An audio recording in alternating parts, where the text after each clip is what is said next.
Marvel Rivals just made a massive mistake that has the entire community freaking out, myself included. Now, we finally got Black Widow full revealed, and a lot of people were wondering whether or not she was going to be able to one-shot. A lot of people are notably very scared of one-shots because Overwatch has them, and they're extremely powerful and extremely strong, and in a lot of ways oppressive. But with Hawkeye, you had to actually charge up the arrow so that it could one-shot squishies, and you could only do it within a certain amount of range. So this was a way to balance the character so you couldn't spam the character, spam arrows, and I think it took away a lot of the frustrating aspects about Hanzo and kind of innovated on it for Hawkeye. But now we have the reveal for Black Widow, and this character can just legitimately one-shot, and the scope charge is even faster than Widowmaker. And this character also has ways to fight from close range and a crowd control on top of that. Now, seeing superpowered versions of Overwatch kits isn't anything new for Marvel Rivals, but especially for the one-shots. Widowmaker and Hanzo, they've been the source of a lot of controversy in Overwatch. Hanzo because of the frustrating RNG, and Widowmaker especially because as players get better and better mechanically at a game, you can take over an entire lobby with a character like Widowmaker or now Black Widow. The problem is you can be killed from very far ranges on a map, and you could just effectively peek for a very small amount of time and just die as many different characters. Imagine you're Luna Snow minding your own business in the backline, and then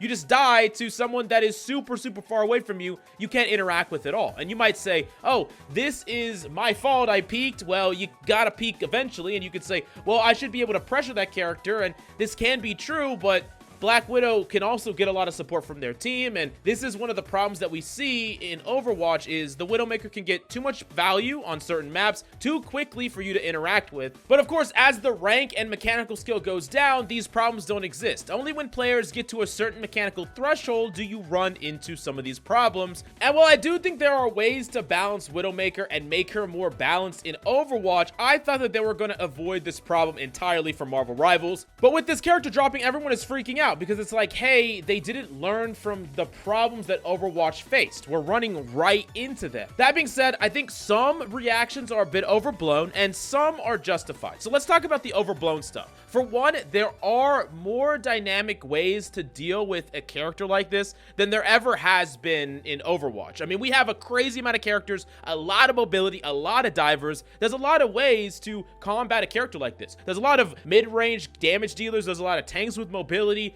We have an invisible character that can sneak up on them. We have a bazillion divers. We have a Spider-Man. These characters are not going to be easy to hit at all. So unlike Overwatch that did have a couple of characters to combat Widowmaker and then slowly added them over time, we have a lot of them right off the bat, and we're only going to get more and more and more. In addition to that, I think that one of the core philosophies for Marvel Rivals is that everything is going to feel overpowered. And while this might be something that breaks that, what they have constantly said is that they want everything to feel very strong, fulfill the hero fantasy, and constantly buff things so that that fantasy never gets broken. They don't really want to nerf as a general philosophy. They want to buff. They want to make things more powerful. And one of the things that we saw a lot, especially in Overwatch, is that dive and dive-centric compositions and characters were constantly nerfed, constantly put down, and it made characters like Widowmaker stronger and stronger over time. I think there's enough characters that are powerful enough at dive, even just doing it with like a solo or duo, that you could keep a character like this in check to an extent. Like, I want to make it clear, I don't think this was a particularly good idea, but it does line up with their general philosophy about they want a character that has a certain identity. Black Widow definitely makes sense to be a sniper, so I can understand it.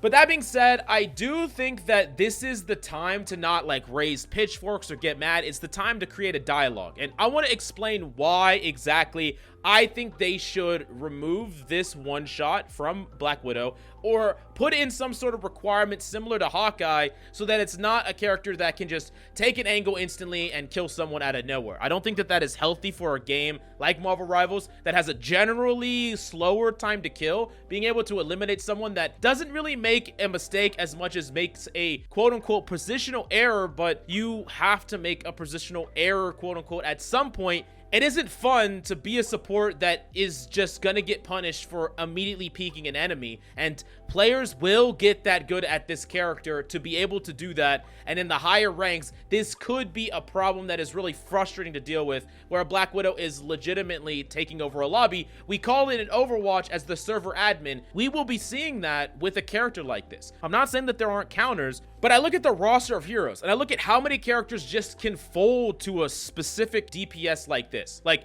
Adam Warlock, Mantis, Luna Snow in the supporting role don't really have great counterplay to a character like this. Someone like Hela is even gonna have a hard time. Freaking Punisher's gonna have a hard time. Iron Man, of course, is gonna have a hard time. Like, there's so many characters that can just literally get deleted, and you're gonna have to challenge this character eventually. And I really, really want to stress this for players that didn't play Overwatch at a high level or haven't. People can get so freaking good at hit scan DPS like this. Like, there's a reason in games like Fortnite, for example, that the sniper rifles have fall-up. They're projectile, and it's typically larger ranges, and most of them, or none of them, one-shot, because you want to be able to give someone the ability to correct a wrongful decision or a bad position, quote-unquote, or even understand that it was a bad position. Like, let's say you are a Luna Snow in the backline.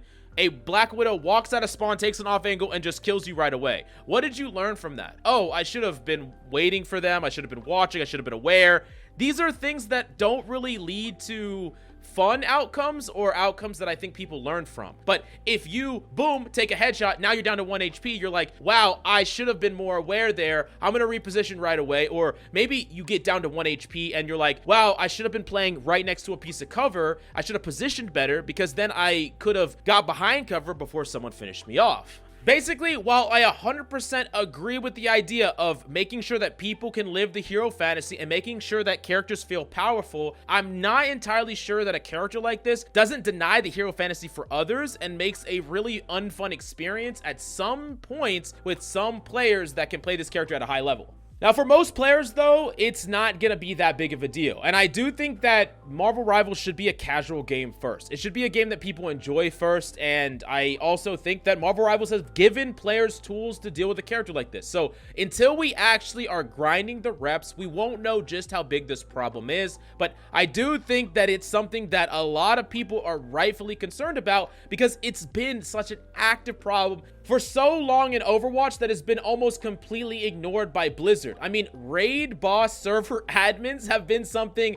all the way since the beginning of Overwatch 1 and have continued to be a problem for a very long time, but only at the highest mechanical skill thresholds. So most people haven't experienced it, and Blizzard have always assumed a balanced philosophy where they don't care about the highest ranks of play, and that's frustrating for people that want to put their time and effort and passion into getting better at a game. So I do have concerns. I do think that it's going to be better than Overwatch. And I also have seen the devs in Marvel Rivals be extremely responsive to criticism, feedback. So while it's okay to have reservations about this, and I do as well, and it's okay to be concerned, I do think that we shouldn't just like raise our pitchforks. We should give the devs a little bit of space to breathe here, but still voice our concerns in a productive way, because I do think that this could be a legitimate problem. But I do have to pass the question off to you. Do you agree or disagree? Do you think it's a big problem? Do you think the solutions or the answers are enough? I really want to hear your opinion about all that down below, and do me a solid and smash the like, subscribe. We're going to be doing a deep dive stream tomorrow watching Shroud. So yeah, tune in then, and yeah, I'll see you next time.